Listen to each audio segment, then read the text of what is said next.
My fiancé wanted a breakup for the summer before our wedding. I replied, interesting idea. Then I sent her a legal contract agreeing to it with a massive financial penalty if she broke the terms. She was left frantically trying to backtrack as her free summer now had stakes. I, 31 male, have been with my fiancée, Jessica, 29, for 4 years. Or, well, I was. Our wedding was set for September 21st. The venue was booked, a sprawling, rustic barn thing that cost a small fortune. Deposits were paid on everything from the photographer to the ridiculously artisanal donut wall she insisted on. We lived together in a condo that I own. I bought it before I met her, and she contributed a set amount each month for utilities and groceries. To handle the wedding expenses, we opened a dedicated high-yield savings account in my name that we both contributed to. It was simpler for managing vendor payments, which I was handling. I put in $25,000. She, over the last year, had put in $15,000. That was the balance of things. 2 weeks ago, on a Tuesday night, she sat me down on our gray linen sofa, the one she picked out. She had that look on her face, the one that tries to be gentle but is really just bracing for impact. Thomas, she started, twisting a loose thread on a cushion. I've been doing a lot of thinking about us, about the wedding. My stomach went cold. I'm a planner, an architect. My world is built on blueprints and load-bearing walls. I don't do well with surprises that threaten the foundation. Okay, I said, my voice steady. It's a trick I learned early on. When your insides are screaming, make your voice a flat line. I love you, she said. The classic preamble to a car crash. I truly do. But marriage, it's forever. And I just have this tiny nagging feeling that we're rushing. That I haven't had a chance to be, just me, before I become a we forever. I didn't say anything. I just watched her. I saw the rehearsed speech in her eyes, the carefully chosen words designed to sound profound instead of selfish. My friend Barbara, she continued, she and her husband did this. Before they got married, they took a summer apart, a breakup for the summer, no contact. They both got to have one last hurrah to make sure they were really ready to settle down. And she said it was the best thing they ever did for their relationship. A breakup for the summer, 3 months before our wedding. My mind went quiet. The emotional, hysterical part of my brain just shut off. In its place, the architect took over. I saw the blueprint of her plan. She wasn't looking for reassurance. She was looking for a guilt-free pass. She wanted to spend the summer with someone else and keep me, the stable future, on ice until fall. The pain was there, of course. A deep, hollow ache that started in my chest and spread through my limbs. It felt like finding a crack in the foundation of a building you thought was perfect. You know, in that instant, that it's not a simple repair. It's a teardown. I looked at her, at the eager hope in her eyes, the expectation that I would either have a fit or reluctantly agree. She thought she was dealing with a romantic, a partner. She wasn't. She was dealing with a strategist. Interesting idea, I said. Her face lit up with relief. Really? You're not mad? I'm processing, I said, which was true. There are logistics to consider. If we're doing this, we need to do it properly, like Barbara. Totally, she beamed. We just need some ground rules. Exactly, I said. I want to protect us both. The condo, the wedding finances. It could get messy if we don't have a clear agreement. I paused. My cousin Joseph is a contract lawyer. I could have him draft a simple separation agreement for the summer. I'll pay him for his time, of course. It's better to spend a few hundred on legal fees now than risk thousands later. Just to keep everything neat and tidy. No emotions, just business. I could see the gears turning in her head. The word lawyer probably scared her, but framing it as protecting us both and business made it seem mature. Responsible, even. She was so focused on the prize, her summer of freedom, that she didn't see the trap being laid. Wow, she said. That's actually really smart, Thomas. Okay. Yeah, let's do that. She thought it was for her. It wasn't. It was for me.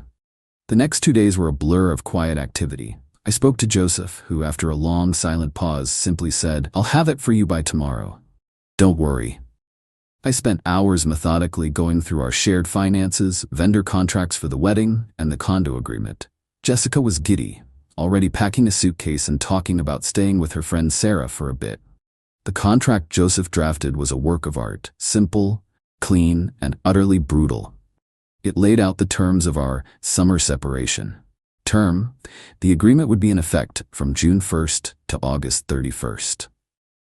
Residency and property: Jessica would vacate my property by 5 p.m. on June 1st, taking all her personal belongings with her. A clause stipulated that any property left behind must be retrieved at her own expense within 30 days of her vacating the premises, following a formal written notice. Communication: no contact of any kind would be initiated by either party for any reason other than a documented medical emergency of a direct family member. The liquidated damages clause. This was the masterpiece. It stated that our wedding was a joint financial venture. It specified that if Jessica were to breach any key term of the agreement, she would forfeit her entire $15,000 contribution. This sum was defined not as a penalty, but as liquidated damages.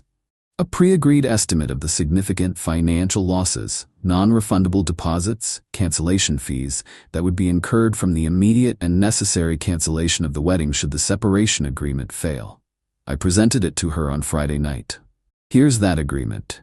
You should read it over. She opened it, her eyes scanning. She laughed. This is so official. Party A and Party B. Joseph is thorough, I said, making coffee. She flipped through it. I saw her eyes glaze over at the legal jargon. She got to the damages clause and paused. $15,000, she said, confused. That's all my savings.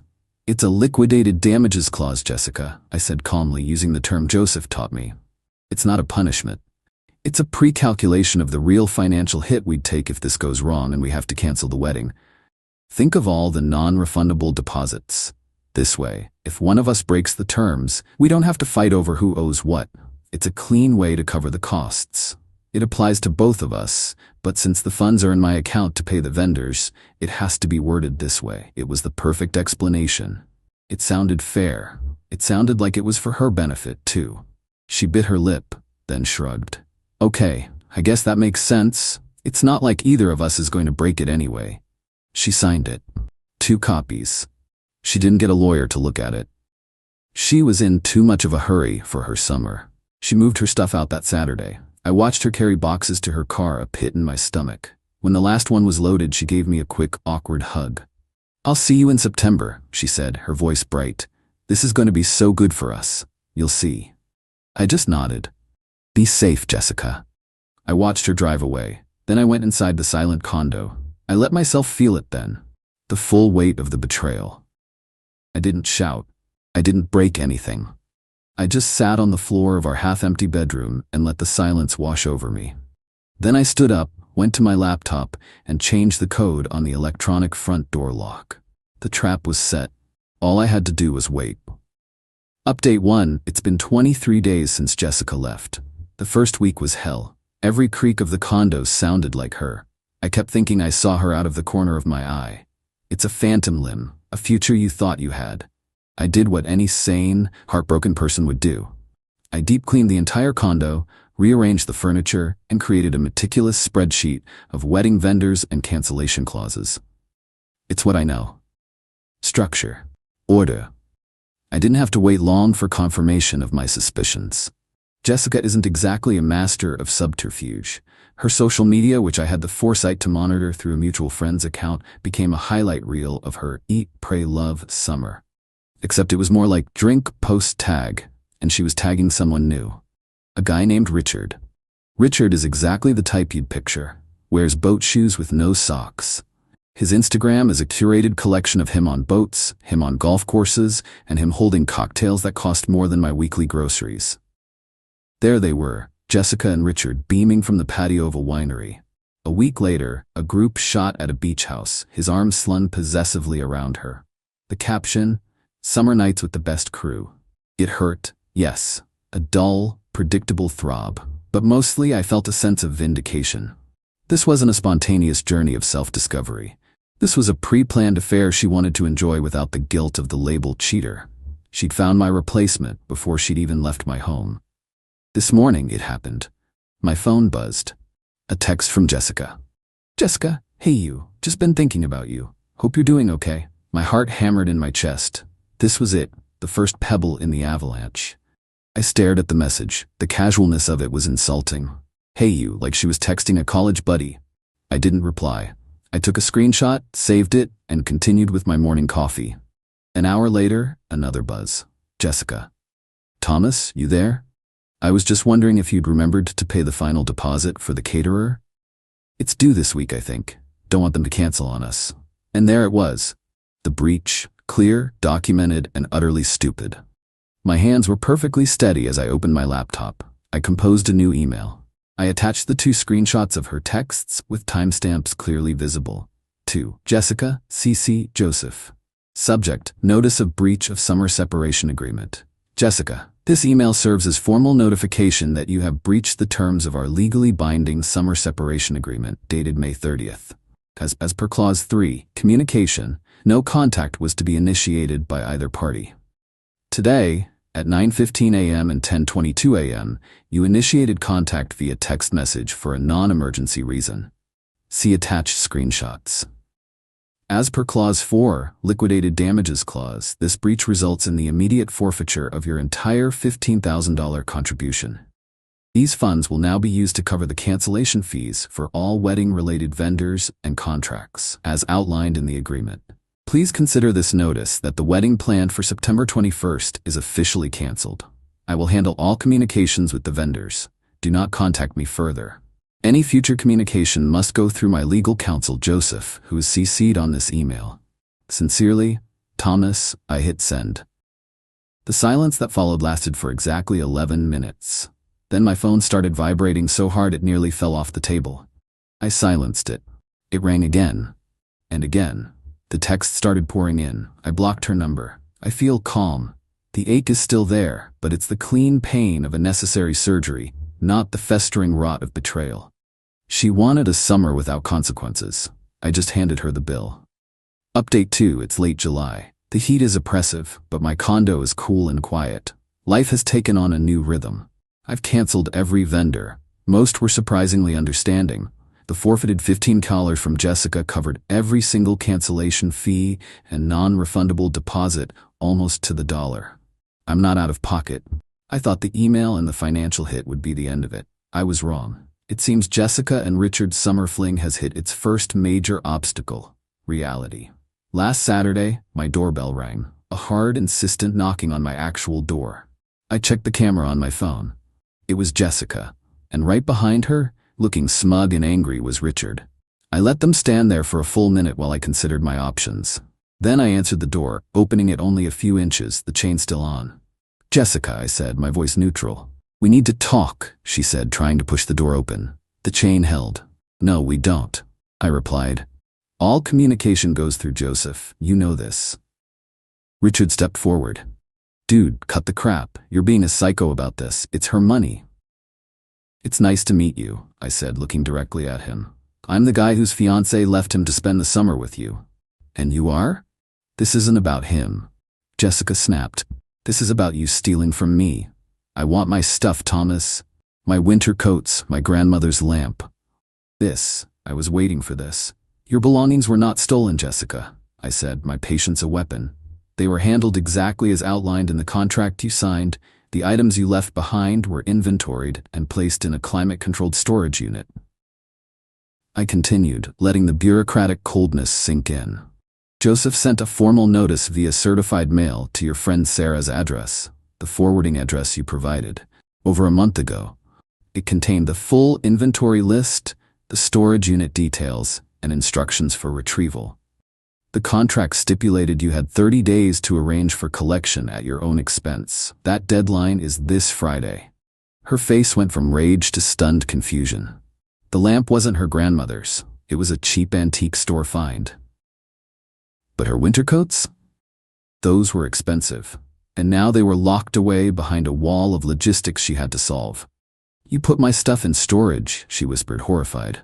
Why wouldn't you just let me come get it? Because that would involve you coming here and initiating contact, which would have been a further breach of our agreement, I said simply. I followed the contract precisely to avoid any further conflict. It's all been handled legally. Now you're trespassing. I'm going to ask you to leave. If you're still here in 60 seconds, I will call the police. Richard scoffed. You wouldn't. I just held up my phone, the screen already on the dial pad. 50 seconds. The bravado drained from Richard's face. He grabbed Jessica's arm. Come on, Jessica. He's crazy. Let's go. She looked back at me over her shoulder. The hatred in her eyes was pure. You'll regret this, Thomas.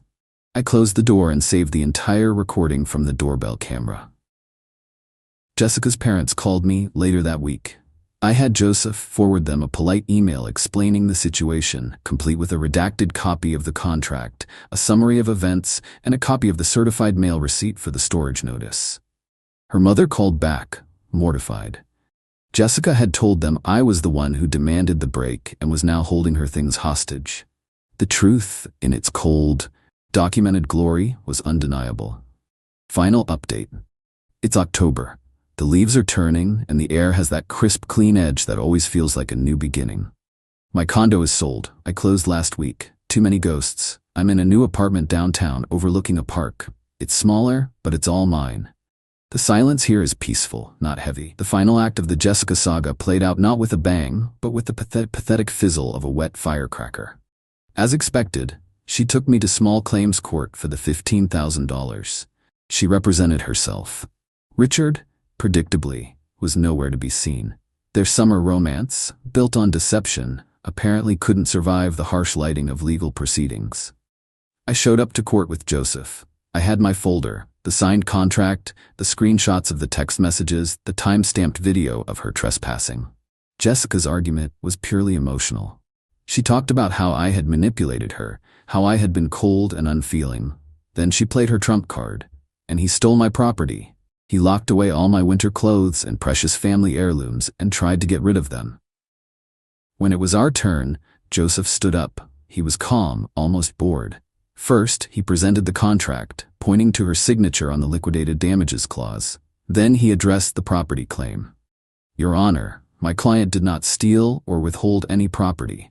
In fact, he went to great lengths and personal expense to protect Miss Peterson's belongings in accordance with the law. He then produced the evidence. The full, itemized inventory list of the items she'd left. The receipt for the first month of the storage unit. The certified mail receipt for the legal notice, which had been delivered to the address Jessica provided.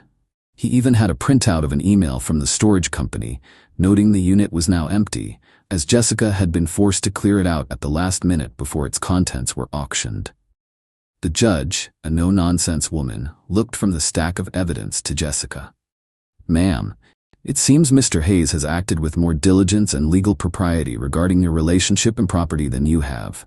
You signed a contract. You breached it. He followed it to the letter, even when protecting the belongings you abandoned. There is no case here. Dismissed.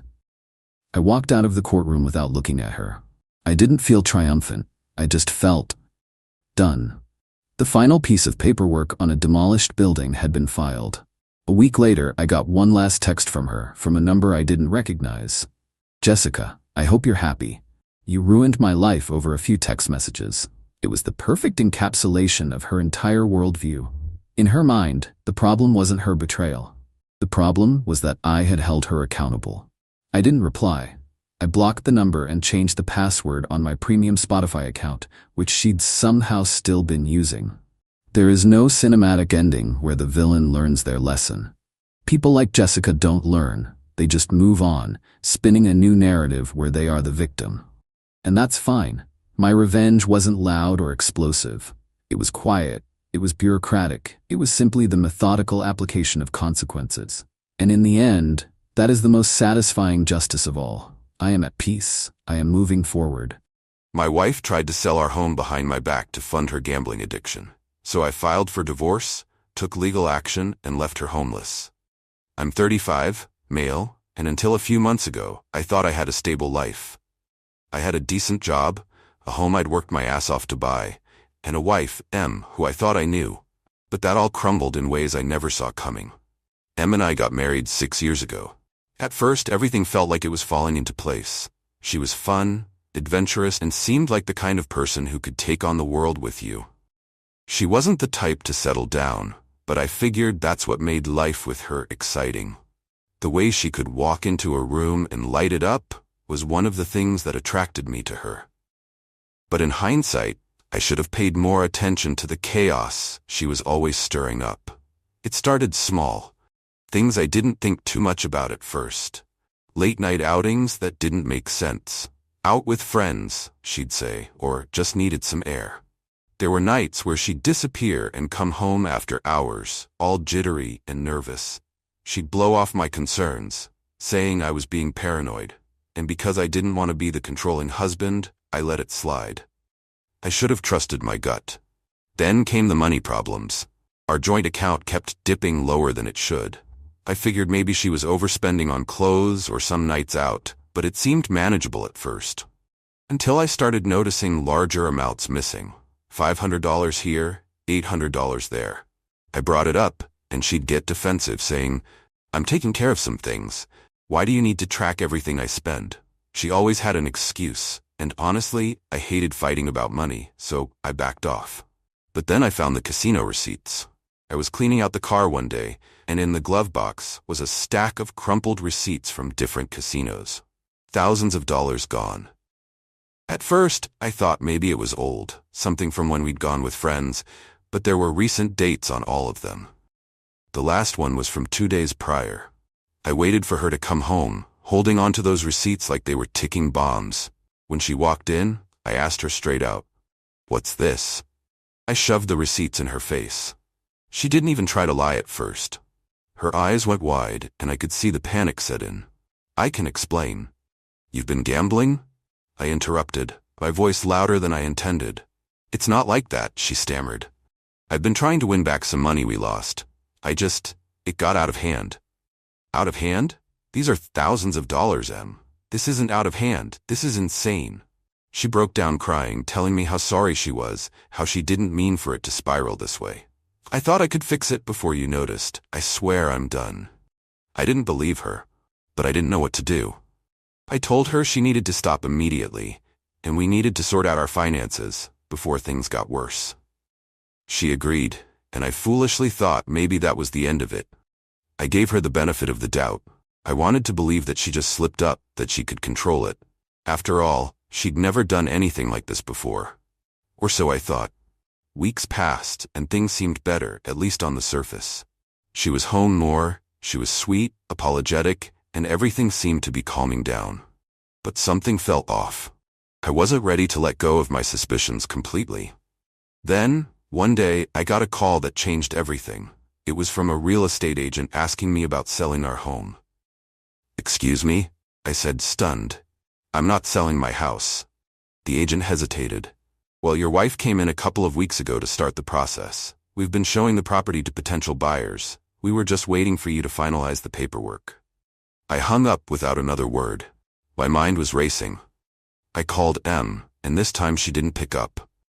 I left work early, drove home, and waited for her. She walked in like nothing was wrong, and when I confronted her, she had the nerve to act like it was no big deal. "What the hell is this, Em? You're selling our house? You didn't think maybe I should be involved in that decision?" She rolled her eyes. "I was going to tell you. We need the money to fix things. You don't understand how bad it is." "I don't understand." "You went behind my back to sell the home we worked for. The home I worked for, and you think that's okay? Just because you've buried us in debt with your gambling addiction?" "It's just a house," she said, crossing her arms. "We can get another one when things are better. I was trying to fix everything." That was the last straw. She didn't care about us. She cared about covering her tracks, cleaning up her mess without a single thought about the consequences for me. For us. For our future. I wasn't about to let her drag me down any further. I called a lawyer the next morning and filed for divorce. I also took steps to block the sale of the house, locking down everything I could legally to stop her from touching our assets. She didn't take it well. She showed up at my work one day, in the middle of the parking lot, bawling her eyes out in front of everyone. "Please, don't do this," she cried. "I'll lose everything. You can't just leave me with nothing."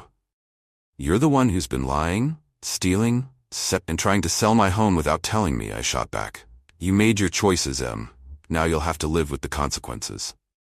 She tried the pity card next. "I'm sick, okay? I have a problem. You can't abandon me when I need help. What kind of person are you?" I didn't fall for it. I wasn't going to let her guilt me into staying. I gave you a chance. You lied to my face again and again. You're not my problem anymore. After that, her tactics got even more desperate. She drained our joint account, maxing out every card we had access to. I only found out when I got a call from the bank asking if we were making large purchases. I froze all the accounts immediately, contacted my lawyer again, and made sure she couldn't pull any more financial tricks. I wasn't about to let her dig me into a deeper hole. She was furious when she found out. You're leaving me with nothing. She screamed over the phone. I gave up everything for you, and you're going to throw me out on the street? No, I said coldly. You gambled everything away. I'm just making sure you can't take anything else. She tried turning my own family against me next. She called my parents, sobbing about how I was destroying her life and how she was going to end up homeless because of me. My mom called me, all panicked, asking what was happening. She's manipulating you, I explained. She's been gambling behind my back for years and tried to sell our house without telling me. This isn't me being cruel. This is me protecting myself. After I told my parents the truth, they saw through her act. Em thought she could win them over and guilt me into changing my mind, but it didn't work. Her final stunt was the lowest. She showed up at our house one evening, demanding to be let back in. She stood on the front porch, pounding on the door, shouting that it was still her home. You lost that right when you tried to sell it behind my back, I told her through the door. You're a monster, she screamed. You're going to regret this. You'll see what it's like when someone abandons you. That was it for me. I'd had enough of her manipulation, her entitlement, and her dirty tricks. I contacted the police and had her removed from the property. I also made sure she had no access to the house or any of our remaining finances. By the time the divorce was finalized, she had nothing left. No house, no savings, no access to any of the accounts. I made sure everything was locked down legally, so she couldn't touch another dime. She walked away with only her personal belongings and a mountain of debt from all the gambling she refused to take responsibility for. I wish I could say I felt bad, but I don't. Not even a little. I gave her every opportunity to come clean, to get help, to be honest with me. Instead, she lied, manipulated, and tried to destroy everything we had built together. She thought she could guilt and manipulate her way back into my life, but I wasn't falling for it anymore. The last I heard, she moved back in with her parents, still gambling, still making excuses for herself. She tried to reach out a few times, saying she'd changed, that she was going to therapy, but I didn't respond. I blocked her on everything. At the end of the day, some people don't want to change. They want to drag everyone else down with them. I wasn't going to let her destroy me too. She made her bed, and now she has to lie in it. And for anyone out there dealing with something similar, remember this: you don't owe anyone anything if they've betrayed you. Protect yourself, and don't let guilt cloud your judgment. People like that will take everything they can if you give them the chance. I walked away with my sanity, my home, and a fresh start. Em, on the other hand, got exactly what she deserved. Nothing. I've moved on now, but if there's one thing I've learned from all this, it's that you can never let someone else's problems become your own. If they're willing to destroy themselves, don't let them drag you down with them. And hey, if you ever find yourself in a situation where someone's trying to screw you over, just remember, you've got the power to walk away. And hit that subscribe button if you want to hear more crazy stories like this. Trust me, I've got plenty. My soon-to-be fiancée secretly planned a reunion trip with her ex for the week after our wedding. At our engagement, I got down on one knee and proposed we cancel. Then I showed both our families her itinerary. She was left frantically trying to explain her other honeymoon. I, 32 male, thought Sarah, 29, was the one. I really did. We'd been together for 4 years, living together for 2. We talked about the future like it was a blueprint we were drawing up together. The house with the big backyard for the dog we'd get, the silly little traditions we'd start, the whole 9 yards. The ring, a simple, elegant emerald cut that I knew she'd love, had been sitting in my sock drawer for 2 months. Our families were finally meeting at what was supposed to be our engagement party. A nice restaurant, private room, soft lighting, perfect. The week before the party, I was looking for a misplaced warranty for my laptop in our shared desk. I wasn't snooping. But when I opened her drawer, a flash of a confirmation email on her tablet, which she'd left unlocked, caught my eye. It was for a resort, a name I recognized instantly. My heart hammered. Why would she book that without me? Driven by a sudden sickening dread, I did something I'd never done. I looked deeper. The email was from a travel agent. A quick search of her email for the agent's name brought up the entire chain. And that's where I found it. The full itinerary. A 10-day trip for 2 people. The dates were what made my blood run cold. They started 6 days after our planned wedding date. The confirmation was under her name, and the name of her ex-boyfriend, a guy named Noah. I felt the air leave my lungs. It wasn't just a trip, it was the trip. The one she and I had talked about for our honeymoon. The same resort, the same private bungalow with the plunge pool. She had told me it was completely booked for the next year. A lie. So slick, so easy. The email chain was sickeningly cheerful, with her referring to it as a much-needed special reunion. My first instinct was just a roar of white noise, a primitive urge to smash something, to confront her, to demand an explanation. But then a strange sort of calm washed over me, cold and sharp. This wasn't a misunderstanding. This was a methodical, calculated deception. A hysterical, screaming fight was what she would expect. It would allow her to paint me as unhinged, to twist the narrative. No, her plan was meticulous. My response had to be too. This wasn't an emotional outburst. It had to be a controlled demolition, ensuring the truth was revealed to everyone at once, leaving no room for her lies to take root. I saved the entire email chain as a PDF. I took screenshots of the flight confirmations and hotel booking. I put everything on a thumb drive and then printed 3 copies. I closed her email, locked the tablet, and put it back exactly where it was. She never knew. For the next 4 days, I was the perfect, doting boyfriend. It was the hardest performance of my life. I helped with final party arrangements. I listened to her talk about seating charts. I kissed her good morning and good night. Every touch, every smile was a lie, and it tasted like ash in my mouth. But I held it together. The pain was a physical thing, a cold, heavy weight in my chest, but it sharpened my focus. She had a plan. Now, so did I. The night of the engagement party arrived. Our families were all there. My parents and sister, her parents and her older brother. Everyone was mingling, laughing. Sarah was glowing, squeezing my hand, telling everyone how excited she was. I watched her, this woman I thought I knew, and felt nothing but a profound, chilling emptiness. After the main course, I stood up, clinking my glass for attention. If I could have everyone's attention, I started, my voice steady. Sarah beamed at me, thinking this was it. As you all know, I love Sarah very much. For 4 years, she has been my world, and I've been so excited about taking the next step with her.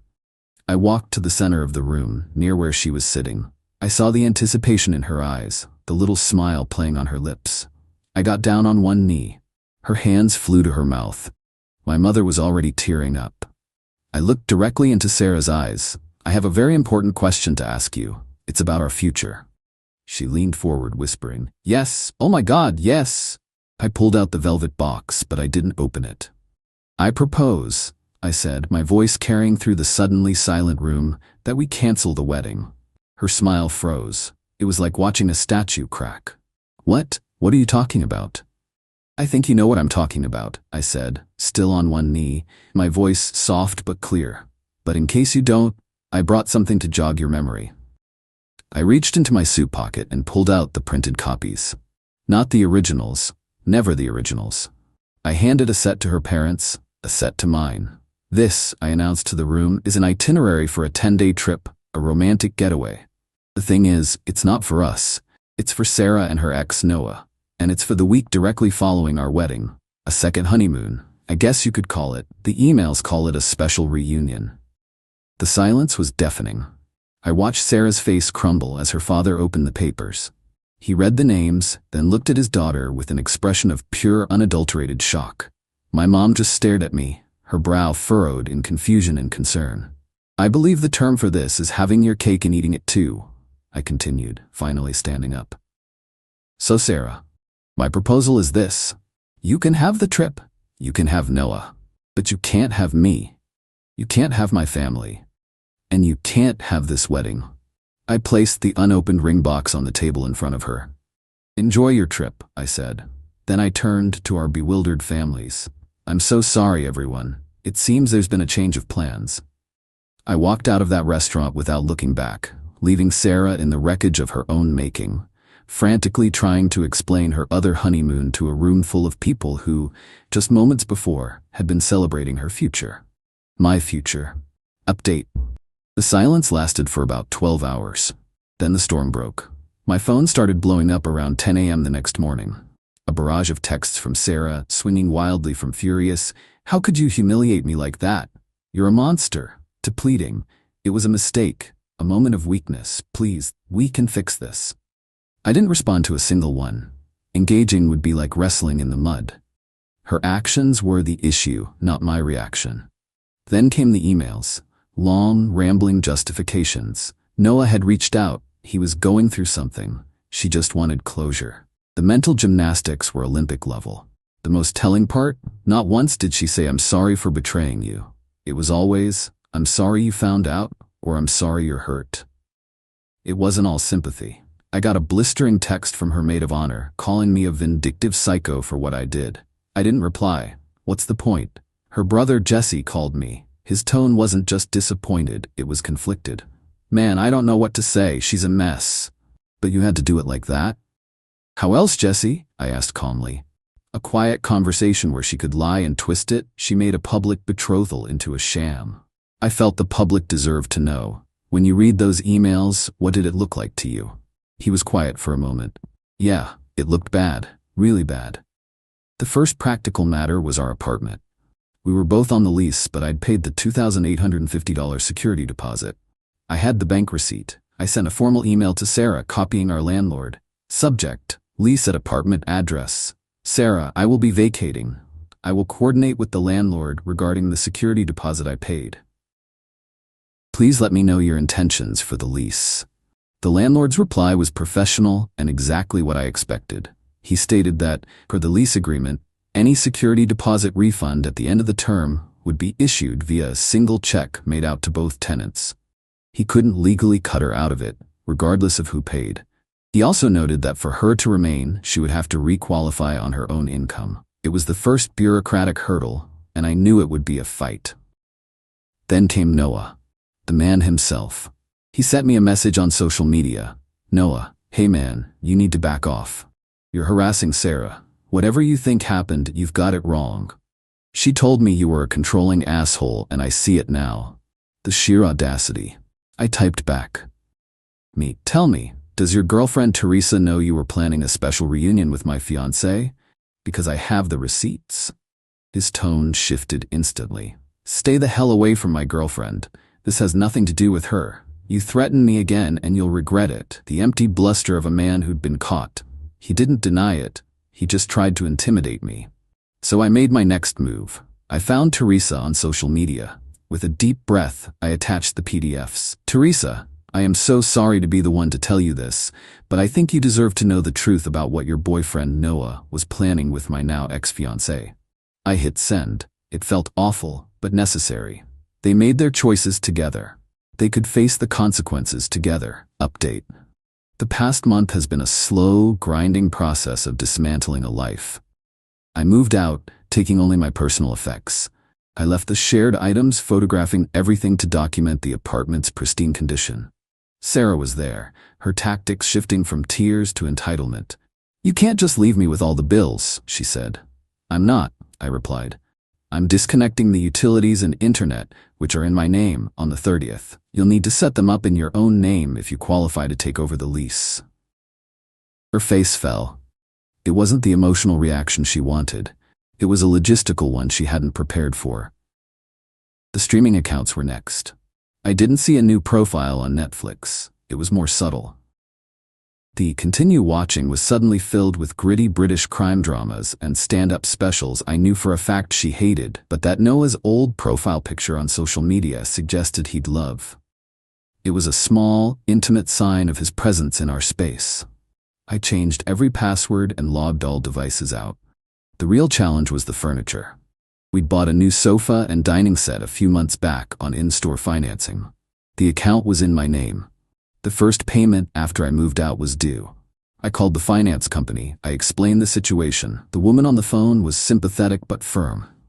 "I understand, sir, but as the primary account holder, you are legally responsible for the full amount of the loan, regardless of who has the furniture." This I expected. "And what happens if payments are not made?" I asked. "Well, after a period of non-payment, the account would go into default," she explained. "It would be reported to the credit bureaus, which would negatively impact your credit score. Eventually, we would pursue action to recover the merchandise or the funds." Here was my choice: pay for furniture for my cheating ex, or take a deliberate, calculated hit to my own financial health to ensure she didn't get to keep it. It was a bitter pill to swallow. I looked at my credit score online, a number I'd worked hard to build, and I thought about her sitting on that sofa with him. "I understand," I told the woman. "I will not be making any further payments on this account." I hung up. It wasn't a clean, easy revenge. It was a decision that cost me something, but it was a price I was willing to pay. Teresa did reply to my message. It took her a week. She said she confronted Noah, and after a series of pathetic lies, he finally admitted it. She kicked him out. Her message was short, but I could feel the pain in it. She thanked me for the truth. There was no satisfaction in it for me, just a grim sense of solidarity. Final update. It's strange how much can change in half a year. The noise has finally faded, replaced by a quiet sense of order. Justice isn't always a lightning bolt. Sometimes it's just the slow, methodical resolution of paperwork. The apartment situation resolved itself, but not without one last fight. Sarah failed to qualify for the lease on her own and had to move out. As the landlord predicted, the security deposit check arrived, made out to me and Sarah. I emailed her, asking her to sign it over. Her reply: "Absolutely not. That's my money too. For my pain and suffering." I replied with a screenshot of my original bank transfer for the deposit and a link to the state's small claims court filing website. "Sarah, you can endorse the check, or I can file a claim for the full amount plus filing fees. Your choice." 3 days later, the endorsed check was in my mailbox. The furniture was repossessed about 2 months after I stopped payments. My credit took the hit, and it stung. But Jesse told me the retrieval company showed up, and Sarah, after initially refusing them entry, had to stand there and watch them haul away the sofa and dining set from her now almost empty apartment. A small, petty victory, but one I had paid for. The final step was the small claims court filing for the other big-ticket items: the TV, sound system, mattress. The wait for the court date felt like forever. In court, she didn't just claim they were gifts. She tried to argue that she was owed them. "He destroyed my life and my reputation. He owes me that much," she told the judge. The judge was a no-nonsense woman who was clearly unimpressed. She looked at my pristine receipts and bank statements. "This court doesn't deal in emotional damages, ma'am. It deals in property and proof of ownership. Judgment for the plaintiff." She shot me a look of pure hatred. In her mind, she will always be the victim. I'm okay with that. I heard Sarah and Noah actually tried to make a go of it. It lasted about 2 months. Their relationship was founded on deceit, and it couldn't survive the harsh light of reality: her financial troubles, his own baggage. It turns out a special reunion isn't so special when it's all you have left. I'm rebuilding. My credit score is slowly recovering. I have my own place, filled with things that are unequivocally mine. I took a solo trip a few months ago. There are still moments when the ghost of that betrayal visits. But it passes. My dad, in a moment of wisdom, told me, "You didn't just dodge a bullet, you disarmed a bomb." People like Sarah don't have grand epiphanies. They don't learn. They just find new people to star in their dramas, forever blaming the world for the consequences they create. I'm no longer a character in her story. I'm writing my own now, and for the first time in a long time, I'm looking forward to the next chapter. My wife texted, "I've taken our son. Don't try to find us. All communication through my lawyer." I replied, "Understood." Then I immediately filed an emergency custody order and alerted the authorities with proof of her instability. 72 hours later, her lawyer was frantically calling to negotiate. I, 38 male, stared at my phone, the words blurring. I just finished a quarterly budget meeting, brain still full of spreadsheets and projections. Then, the notification from Alexis, my wife. Alexis, I've taken Bobby. We're safe. Don't try to find us. All communication through my lawyer from now on. Her details will follow. My blood ran cold. Bobby, our 5-year-old boy, gone.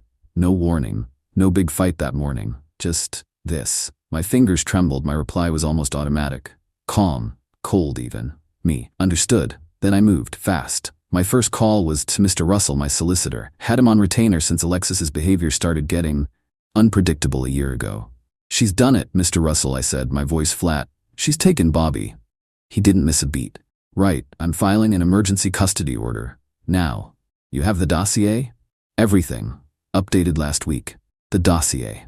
Sounds dramatic, I know, but Alexis, she hadn't been herself for a while. Mood swings that were terrifying, paranoid accusations, impulsive spending sprees followed by days of not leaving her bed. I'd been documenting it all.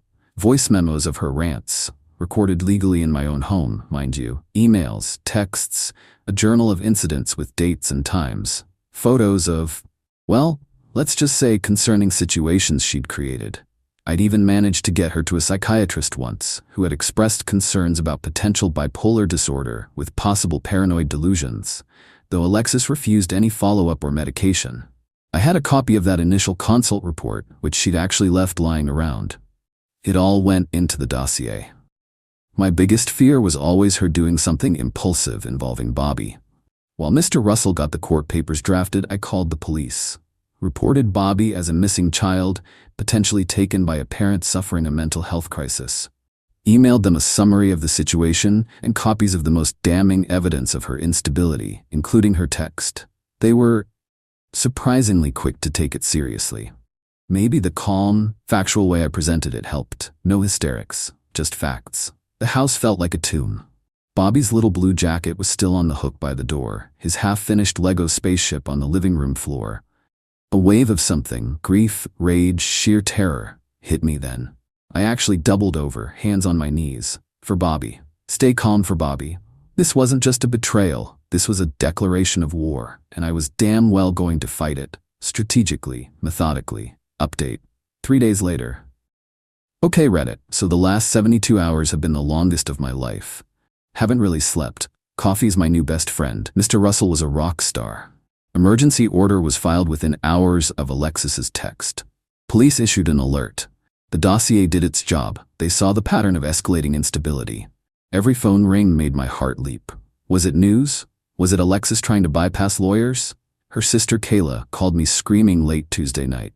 Accused me of driving Alexis to this, of being controlling, while irony, of trying to paint Alexis as crazy, standard stuff from an enabler. I just said, Qley, Alexis abducted my son. The police are involved. I suggest she gets a very good lawyer very quickly.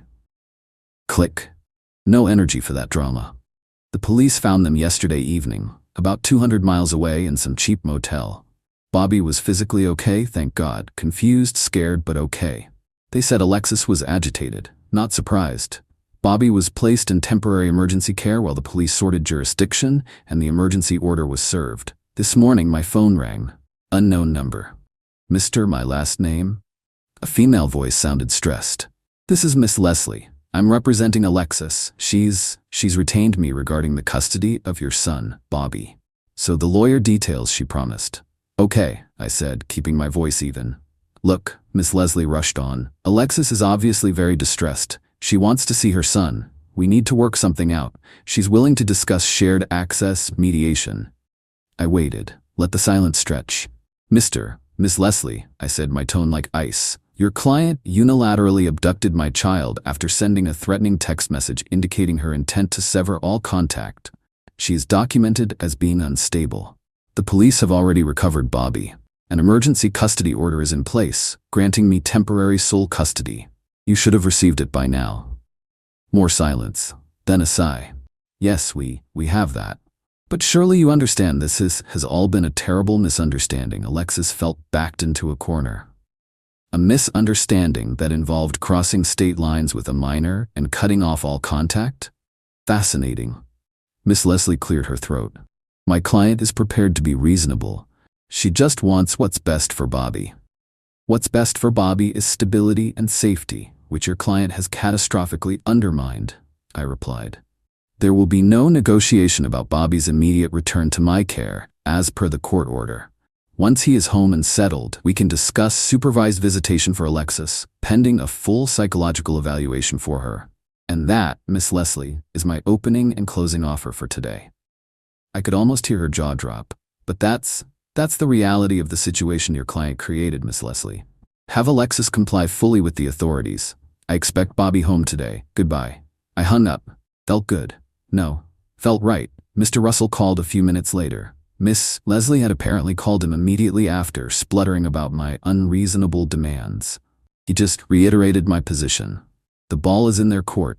They can comply, or Alexis can make things infinitely worse for herself. Waiting for the call to go pick up my boy. God, I miss him. Update. 1 week after initial post, Bobby is home. Picked him up late the day of my last update. He was quiet, clung to me like a limpet. Asked a few times why Mommy was sad and why the police came. Broke my damn heart. I just told him Mommy wasn't feeling well, and we all just want her to get better. Kept it simple. He's sleeping in my room for now. Nightmares. The emergency hearing was yesterday. Miss Leslie tried her best to paint Alexis as a desperate mother fleeing a toxic environment, aka me apparently. Mr. Russell just calmly presented the facts, the text, the abduction, the history of documented instability.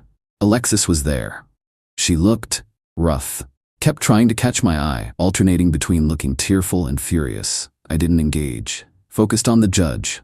The judge wasn't impressed with Miss Leslie's narrative.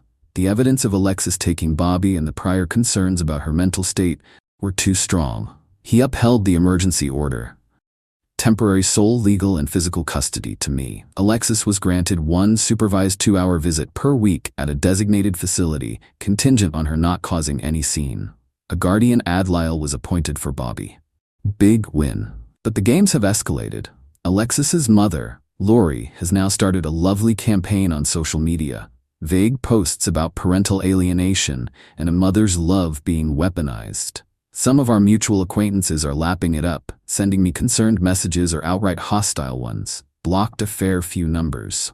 Lori even had the nerve to call me, wailing about how I was destroying her daughter and keeping her from her grandbaby. Lori, I said, tired. Alexis is destroying herself. She abducted Bobby. That has consequences. I'm following the court's orders. If Alexis wants to see Bobby more, she needs to follow the court's orders too and get the help she clearly needs.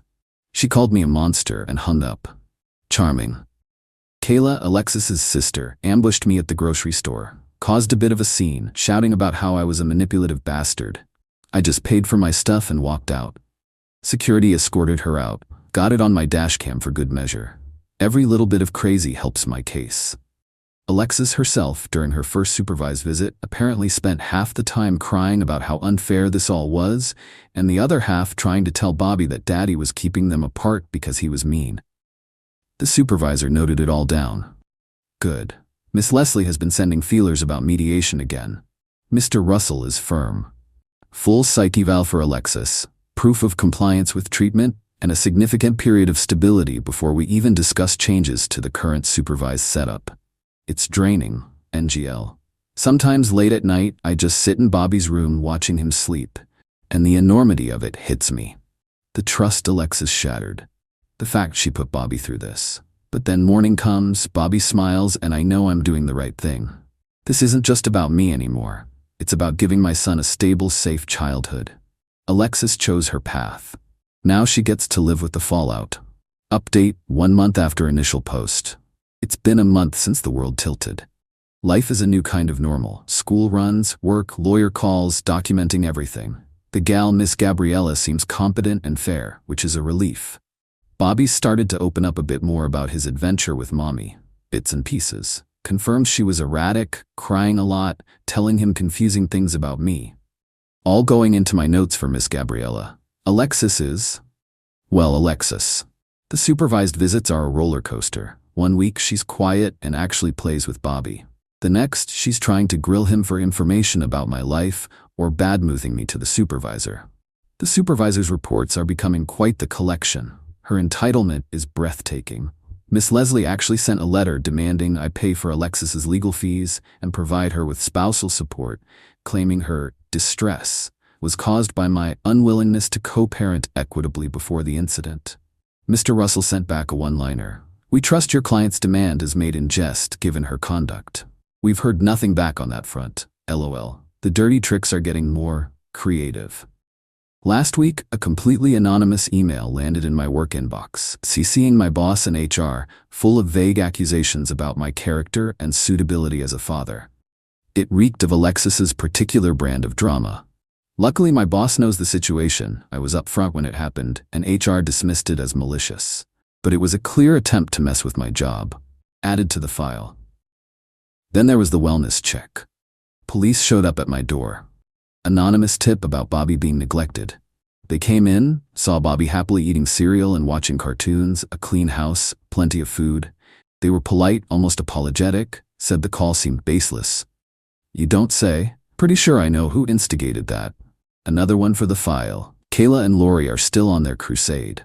Qley even tried to show up at Bobby's preschool, saying she was there to pick him up. School has Alexis and Qley on a no-contact, no-pickup list, as per the court order and my instructions. Police were called. She got a warning for trespassing. The sheer audacity. The psych eval for Alexis was court-ordered, as part of the ongoing proceedings. She's dragging her feet, of course.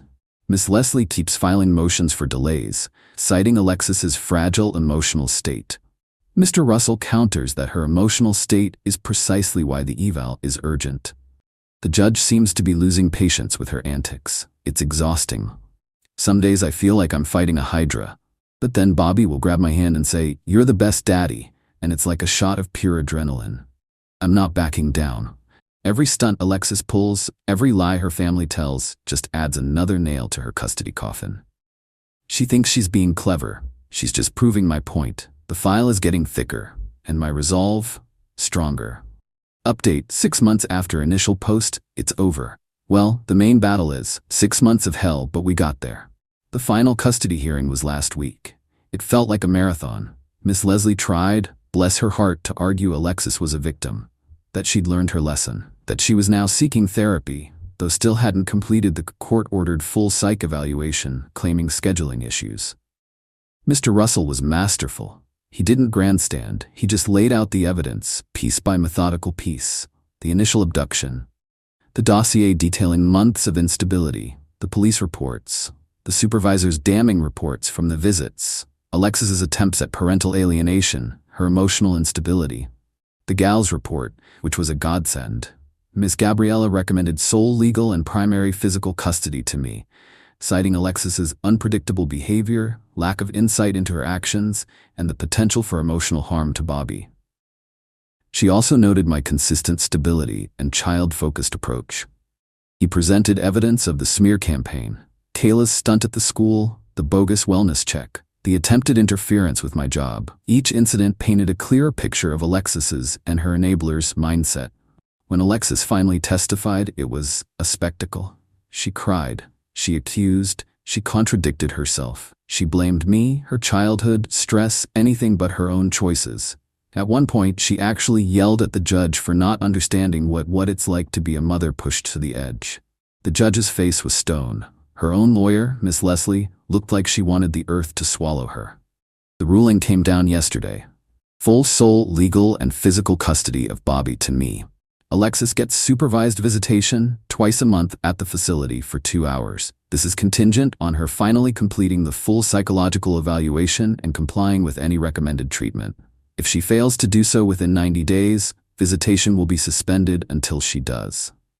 No unsupervised contact until a therapist and the gal agree she is stable and poses no risk, which the judge indicated would be a very long road if ever, given her conduct.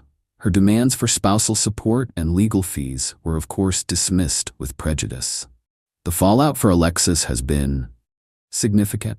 Her sister Qley, after the preschool incident and being formally warned by police, has apparently backed off, though I hear she's still sniping from the sidelines to anyone who'll listen. Lori, her mom, sent me a rambling, tearful voicemail that was part apology, part accusation. Deleted it. Alexis's attempts to paint herself as a martyr online backfired spectacularly when snippets of the gal report, which become part of the court record, were somehow leaked in local community groups. No idea how that happened. Ahem. Public opinion, for what it's worth, turned sharply. She had to move out of our old neighborhood. Too many awkward questions, too many people who saw through her act. I heard she's staying with a cousin and struggling to find consistent work due to her erratic behavior becoming more widely known. Natural consequences. I feel quiet. Not elation, not exactly. More like a profound sense of relief. Like I've been carrying a mountain and can finally set it down. Bobby is thriving, he's happy, he's secure. He still asks about his mom sometimes, and I answer honestly, but age-appropriately. Mommy is working on getting better, and when she is, you'll be able to see her more. There's a small, hard part of me that feels a grim satisfaction. Alexis made her bed with calculated cruelty. She sowed chaos and reaped concrete consequences. She tried to use our son as a weapon and found out I wouldn't just roll over. I used the system, legally and methodically, to protect him. She thought she was in control, that her emotions and demands would rule the day. She learned otherwise. It cost me financially, emotionally, mentally, but my son is safe, he's with me. And that's all that matters. We're moving forward, one day at a time. The house is starting to feel less like a battleground and more like a home again. Bobby's laughter is the best sound in the world. She got what she deserved. And we got peace. Finally,